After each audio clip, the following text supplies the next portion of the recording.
Catequesis número 11. Como os decía ayer, estábamos hablando de la tradición oral. ¿Qué es exactamente esto de la tradición oral? Dios inspiró a los autores sagrados, les habló al corazón para que transmitieran su buena noticia, el mensaje que Dios quería que el profeta o el autor sagrado transmitiera al pueblo santo de Dios, pues era una misión importantísima porque la tenía que transmitir, porque era la palabra misma de Dios, no era su palabra. Por eso no se puede pensar en que uno pueda transmitirla de aquellas maneras. Tiene que ser una transmisión fiel, punto por punto, coma por coma. Le iba la vida, si se puede decir esta expresión, le iba la vida en ello. Y de hecho, el pueblo de Israel han sido los guardianes, defensores y transmisores de la palabra de Dios, no solo por ellos mismos, sino por el bien de las futuras generaciones. Estas tradiciones, estas catequesis, se fueron transmitiendo oralmente generación tras generación, hasta que cuando el pueblo de Israel fue llevado al exilio, no tenían templo, no podían hacer sacrificios, no podían hacer celebraciones litúrgicas, y sobre todo la gente que conocía estas tradiciones, estas catequesis, pues empezaban a desaparecer o estaban en peligro de desaparecer. Entonces, ¿qué hicieron? Pusieron por escrito todas estas tradiciones para que así todo el mundo pudiera escuchar la palabra de Dios. ¿Y dónde lo hacían? En las sinagogas. Es decir, el invento de las sinagogas surgió como la necesidad del pueblo de Israel de poderse reunir por lo menos una vez a la semana para escuchar la palabra de Dios, una palabra que les consolara, que les ayudara en esos momentos tan duros y tan difíciles como eran en el exilio. Con todo lo que estaban pasando, les habían sacado de su tierra, les habían quitado todo, estaban en un país extranjero, etcétera, etcétera, etcétera, ¿no? Pues por eso estoy diciendo, algo maravilloso, no maravilloso que les tocara vivir esta situación, sino que se pudiera poner por escrito todas estas tradiciones. Ahora bien, ¿qué pasó en el Nuevo Testamento? Pues es muy curioso, porque es muy divertido, si se permite la expresión. ¿Quién me puede decir con qué Biblia iban los apóstoles a predicar? Pues con ninguna, porque no había. Entonces, ¿qué es lo que transmitían los apóstoles? Pues los apóstoles transmitían sus propias vivencias de lo que habían visto, oído y habían convivido con Jesús. De hecho, según la tradición, el Evangelio, según San Mateo, son las transcripciones de las catequesis que San Pedro daba en Roma. Es decir, San Marcos tomó apuntes de estas catequesis y así hizo el Evangelio. Pero San Marcos, San Juan, San Mateo, pero el único que es distinto es San Lucas. ¿Qué hizo? Recopiló todas estas catequesis que estaban dando, que iban circulando de los distintos apóstoles y las puso por escrito. Por eso al principio, en los 2 o 3 primeros versículos del Evangelio según San Lucas, dice, después de investigar mucho, he conseguido poner por escrito todas estas estos conocimientos. Pues por eso estoy diciendo, eso es lo que quiere decir, que San Lucas ha cogido estas tradiciones y las ha puesto en estas catequesis, y las ha escrito en este Evangelio, ¿vale? Eso en cuanto a los Evangelios. ¿Qué son el libro de los Hechos de los Apóstoles? Pues también está escrito por San Lucas y que son los avatares, lo que le tocó vivir a la primitiva iglesia, a los primeros discípulos, en los primeros años en que existió la iglesia, después de que Jesús subió al cielo, pues los primeros años del devenir de la iglesia, ¿verdad? Que las cartas, pues ¿qué son? Pues cartas que San Pablo, San Pedro, Santiago escribieron a las comunidades, a las iglesias locales, etcétera, etcétera. Y el libro de los y el libro del Apocalipsis, que fue escrito por San Juan para transmitir unas revelaciones que Dios le había dado a él para poder ayudar y consolar a las distintas iglesias, para podernos ayudar a todos a encontrarnos con este amor.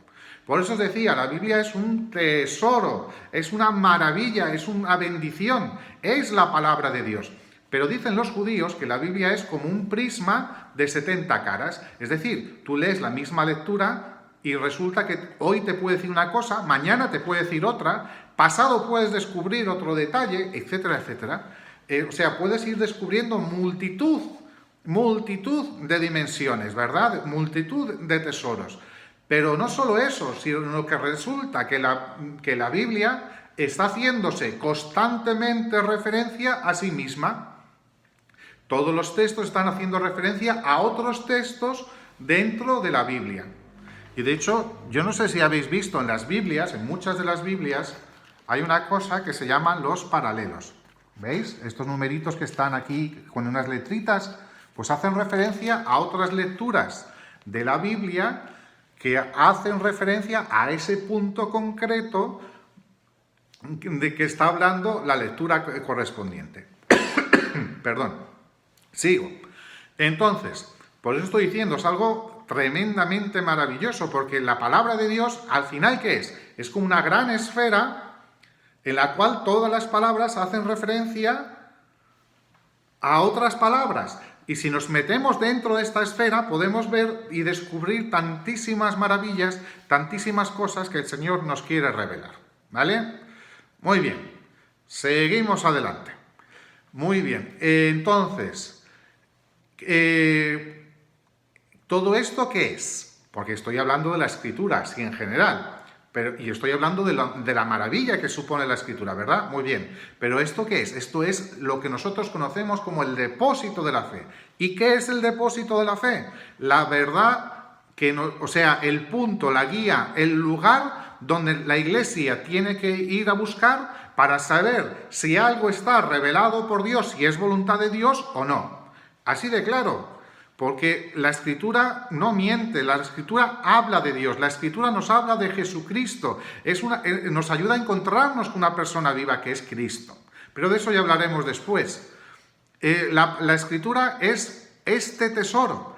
Tan importante es la Escritura que si os habéis fijado, todos los textos de la Iglesia, todos los documentos de la Iglesia, las encíclicas de los papas, etcétera, etcétera, están sembrados de citas de la Escritura, que no las ponen ahí por chulear o por decir, mira que cuánto sé o cuánto no sé qué. No, no, no. Es para decir, fíjate que esto que yo estoy diciendo no me lo estoy inventando yo, esto es palabra de Dios, esto es lo que Dios ha dicho en tal punto o en tal otro o ha querido expresar, etcétera, etcétera. Por eso todo cristiano tiene que vivir constantemente en referencia a la palabra de Dios. No solo eso, os he adelantado un tema que es interesante.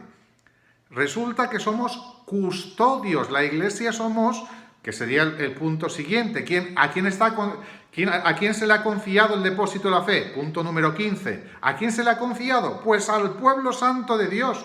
Todos nosotros somos custodios de esta palabra. No solo custodios, debemos transmitirla a las siguientes generaciones. Necesitamos vivir la Biblia, necesitamos vivir la palabra de Dios. Y esto es curioso, porque no consiste en regalarle un librito de la Biblia a fulanito o a menganito. No, no. Consiste en que nosotros podamos vivir esta palabra para así poderla transmitir. Porque la letra en sí no dice nada. Pero si es una palabra viva que ha tomado carne en nosotros, que se ha hecho carne en nosotros, pues entonces sí, eso cambia el mundo, eso cambia la vida, ¿verdad? Bueno, majos, pues no sé, llevamos ya 9 minutos, un poquito más. Si me permitís voy a hablar un punto más. El punto número 16. ¿A quién corresponde interpretar auténticamente el depósito de la fe? Pues el depósito de la fe corresponde ser interpretado por el magisterio vivo de la Iglesia. ¿Quiénes son? Pues el sucesor de San Pedro, el Papa, los obispos y sobre todo ellos son los que nos ayudan a poder entender e interpretar la Escritura, a poder escuchar y elaborar los dogmas que son formulaciones de las verdades contenidas en la revelación divina. Dice el catecismo, dicha autoridad se extiende también a las verdades necesariamente relacionadas con la revelación. Y aquí, esto último, ¿qué quiere decir? Esto de verdades reveladas necesariamente por la revelación. Pues es algo muy curioso. ¿Alguien me sabe decir, por ejemplo, en qué parte de la Biblia se habla de la moral social o de la moral sexual? Pues en la Biblia está expresado, todos estos conceptos, estas ideas están expresadas, porque la Escritura dice en multitud de sitios: comparte tu pan con el hambriento, ayuda al necesitado, no retengas el salario del jornalero, etcétera, etcétera, etcétera. Insisto, es que está. Por eso estoy diciendo, Dios sí que ha hablado, sí que ha dado una palabra que nos puede ayudar a poder, por ejemplo, entender por qué la Iglesia habla de moral social y por qué la Iglesia defiende lo que defiende en la moral social. Y con la moral sexual lo mismo. ¿En qué parte de la Biblia se habla de ser preservativos? Pues en ninguna, porque no existían. Ahora bien, lo que sí que habla Jesús y se habla en la Escritura de la santidad del matrimonio, de la dignidad de la persona, de la necesidad de ayudarnos, servirnos, protegernos y cuidarnos los unos a los otros, de poder estar velando, sirviéndonos los unos a los otros, etcétera, etcétera. Por eso es palabra de Dios, es algo maravilloso, es algo que tiene la capacidad de cambiar nuestro mundo. Por eso la Biblia, por eso el magisterio de la Iglesia, por eso la Iglesia habla sobre tantos temas que aparentemente, como por ejemplo la ecología, esto que hemos hablado, que hemos hecho referencia a que no somos dueños de la tierra, sino que somos cuidadores de la tierra, etcétera, etcétera, ¿verdad? Pues todo eso está expresado en la Sagrada Escritura, en el depósito de la fe, en esta maravilla que el Señor nos entrega. Pues nada, majos, hasta luego, nos vemos mañana.